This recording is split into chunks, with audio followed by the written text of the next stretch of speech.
3월 9일 라이트 앤 딜라이트 말씀 묵상 시작하겠습니다. 사랑하는 주님, 날마다 베푸시는 주님의 은혜를 의지하고 오늘도 우리의 마음을 주님 앞에 엽니다. 우리를 성령으로 충만하게 하시고 주님 말씀 깨닫는 지혜와 순종하는 능력으로 믿음으로 사는 삶에 더욱 힘과 용기를 내게 하옵소서. 예수님 이름으로 기도합니다. 아멘. 누가복음 15장 11절에서 24절까지의 말씀입니다. 예수께서 말씀하셨다. 어떤 사람에게 아들이 둘 있는데 작은 아들이 아버지에게 말하기를 아버지 재산 가운데서 내게 돌아올 몫을 내게 주십시오 하였다. 그래서 아버지는 살림을 두 아들에게 나누어 주었다. 며칠 뒤에 작은 아들은 제 것을 다 챙겨서 먼 지방으로 가서 거기서 방탕하게 살면서 그 재산을 낭비하였다. 그가 모든 것을 탕진했을 때에 그 지방에 크게 흉년이 들어서 그는 아주 궁핍하게 되었다. 그래서 그는 그 지방의 주민 가운데 한 사람을 찾아가서 몸을 의탁하였다. 그 사람은 그를 들로 보내서 돼지를 치게 하였다. 그는 돼지가 먹는 쥐엄 열매라도 좀 먹고 배를 채우고 싶은 심정이었으나 그에게 먹을 것을 주는 사람이 없었다. 그제서야 그는 제정신이 들어서 이렇게 말하였다. 내 아버지의 그 많은 품꾼들에게는 먹을 것이 남아도는데 나는 여기서 굶어 죽는구나. 내가 일어나 아버지에게 돌아가서 이렇게 말씀드려야 하겠다. 아버지, 내가 하늘과 아버지 앞에 죄를 지었습니다. 나는 더 이상 아버지의 아들이라고 불릴 자격이 없으니 나를 품꾼의 하나로 삼아 주십시오. 그는 일어나서 아버지에게로 갔다. 그가 아직도 먼 거리에 있는데 그의 아버지가 그를 보고 측은히 여겨서 달려가 그의 목을 껴안고 입을 맞추었다. 아들이 아버지에게 말하였다. 아버지, 내가 하늘과 아버지 앞에 죄를 지었습니다. 이제부터는 나는 아버지의 아들이라고 불릴 자격이 없습니다. 그러나 아버지는 종들에게 말하였다. 어서 가장 좋은 옷을 꺼내서 그에게 입히고 손에 반지를 끼우고 발에 신을 신겨라. 그리고 살찐 송아지를 끌어내다가 잡아라. 우리가 먹고 즐기자. 나의 이 아들은 죽었다가 살아났고 내가 잃었다가 되찾았다. 그래서 그들은 잔치를 벌였다. 아멘. 예수님께서 세리와 죄인들과 함께 먹는다고 못마땅하게 여기는 바리새파 사람들과 율법학자들에게 잃은 양, 잃은 드라크마 비유를 가르쳐 주셨죠. 그리고 이어서 세 번째, 잃어버린 아들을 찾은 비유를 말씀하십니다. 이 비유는 우리가 알고 있듯이 살아있는 아버지에게 유산을 미리 달라고 하는 작은 아들이 결국 방탕한 생활과 재산을 탕진하고 살던 지역이 흉년까지 들어서 궁핍하게 되어서야 그때서야 깨닫고 집으로 돌아오게 된다는 이야기입니다. 그런데 아버지는 그 작은 아들을 늘 기다렸다는 듯이 멀리서 보고 달려와서 그 아들을 껴안습니다.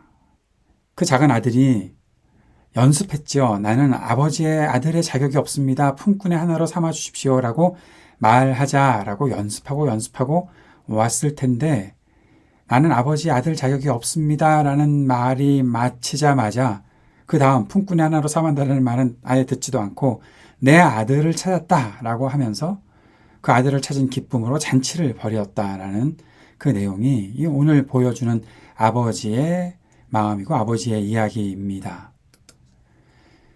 작은 아들의 모습, 우리의 모습과 비슷할 수 있겠죠. 우리도 아버지 하나님과 관계를 중요하게 생각하기보다 뭔가 나를 부유하게 만드는 그 복을 더 바라고 구한다면 작은 아들이나 우리나 별 다를 바가 없습니다. 언제쯤부터인지 우리가 큰아들의 모습이 있지 않나. 그래서 이제 내일 살펴볼 큰아들의 모습을 통해서 우리가 도전받아야 되고 우리가 교훈을 얻어야 한다라고 생각하시는 분들이 계실지 모르지만 저는 아직도 우리들에게 큰아들의 모습도 물론 있겠죠. 그런데 작은 아들의 모습이 남아있지 않나. 그렇게 생각을 해봤습니다. 말씀드렸던 것처럼 아버지와 나와의 관계, 하나님과 나와의 관계, 그 안에서 풍성한 은혜를 누리고 살아가는 것, 그것을 추구하고 살기보다 왜 나를 빨리 더 잘되게 안 해주냐고, 더 적나라하게 얘기하면 왜 나한테 돈을 더 안 주냐고, 내가 좀 더 부유하게 살아야 되고 편안하게 살아야 되고 내가 즐기면서 살아야 될 게 많은데 빨리 그런 것들을 달라고 그렇게 막 졸라대는 작은 아들의 모습이 우리들에게 있고 결국 그렇게 복을 만약에 받게 되었다고 하더라도 그 복을 받은 사람이 가져야 할 책임이 있거든요. 성경에서 복을 주님께서 주실 때는 그에게 맡겨주시는 책임도 있다는 것을 우리는 봐야 하고 저는 계속해서 그 말씀을 전합니다. 그런데 그 책임감은 전혀 없이 행복, 가면이죠. 행복이라는 이름으로 가면을 쓴 쾌락만 쫓다가 벗어나기 힘든 결핍의 함정에 빠지는 것이 우리의 모습이다라는 거죠. 결국 이러한 일이 반복되면 어떠한 일이 또 벌어집니까? 아버지 하나님 앞에 죄를 자백하고 회개하는 마음 가지고 돌아와야 하는데 아유, 내가 가면 뭐 받아주실까? 회개도 이거 한두 번이지. 이번에도 또 똑같이. 그러면서 뭐 주저주저 하면서 내가 주님께 버림받았어. 주님이 나를 더 안 사랑하시겠지. 내가 이런데 나를 더 사랑하시겠어? 뭐 그러한 마음을 가지고 주님의 임재를 바라보면서도 머뭇거린다는 거죠. 예배를 드리고는 있지만 딴 생각으로 가득 차 있고 뭔가 마음에 와닿는 감동이 있는 것 같지만 결국 진짜 돌이켜서 주님의 말씀을 따르고 주님께서 나를 더 잘 왔다, 내가 더 사랑한다 라는 그 말을 흘려 듣게 되고 계속 질문은 주님이 나를 사랑하시나요? 라는 질문만 하는 것이 우리들의 모습이라는 겁니다. 주님과의 친밀한 관계를 추구하는 것이 믿음인데 그 관계는 멀어져 버렸고 이제는 회개도 자백도 주님 앞에 나와 예배하는 것조차도 그게 무슨 의미가 있겠어? 라는 생각을 갖고 있는 것이 우리의 모습이라면 아직 우리들에겐 작은 아들의 모습이 있는 것 같습니다. 그러나 우리의 하나님 아버지는 주님 곁으로 그래도 가까이 나오려고 이렇게 그 근처까지 온 우리들을 먼저 알아보시고, 아니 더 솔직하게 얘기하면 예수님께서 우리를 찾아다니셔서 우리를 찾아내셨으니, 우리에게 오셔서 우리를 찾아내셨고 우리를 붙잡아 주셨으니 우리가 오는 것을 기다리시는 것뿐만 아니라 우리를 찾아다니셨고 찾아내셨고 그렇게 끌어당겨 안아주셨던 분이 우리 아버지이시고, 우리가 주님 품 안에 돌아왔다는 그 이유 하나만으로도 우리를 자녀라고 선언하시는 분이 우리의 하나님 아버지이십니다. 그리고 그 잃어버린 자녀를 찾은 기쁨을 모든 하늘의 천사들과 나누고자 하시는 것이, 모든 하늘의 백성들과 나누고자 하시는 것이 우리 아버지의 마음이라는 것입니다. 사랑하는 여러분, 아버지 하나님의 기쁨이 우리 안에 담겨 있기를 바랍니다. 주저하지 않고 은혜의 보좌 앞으로 갈 수 있기를 바랍니다. 우리의 죄를 고백하고 주님 품에 안길 수 있기를 기도합니다. 말씀 기억하며 함께 기도합시다. 아버지 하나님의 마음을 깨닫고 주님 품 안에 거하게 하소서 간절히 기도드립시다. 하나님 나라 복음의 일에 쓰임받으며 사는 우리가 되게 해달라고 기도하고, 이 땅의 모든 전쟁과 기근, 그것으로 인해 아파하는 이들에게 주님께서 긍휼을 베풀어 주시고 치유시키시고 회복시키시기를 위해 간절히 구합시다. 몸과 마음이 아픈 사람들에게 치유 요청을 베풀어 주옵소서.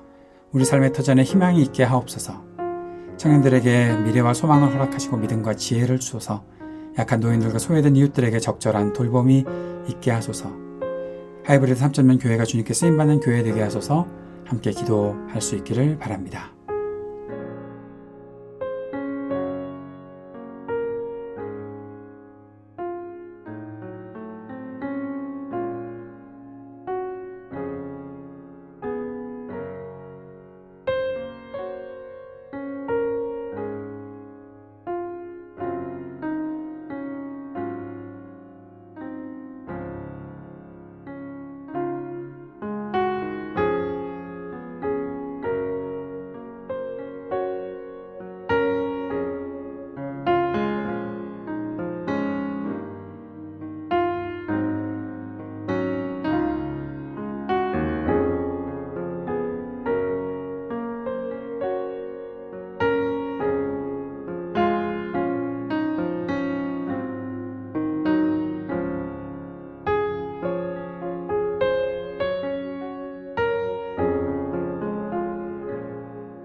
하늘에 계신 우리 아버지여, 이름이 거룩히 여김을 받으시오며 나라가 임하시오며 뜻이 하늘에서 이루어진 것 같이 땅에서도 이루어지이다.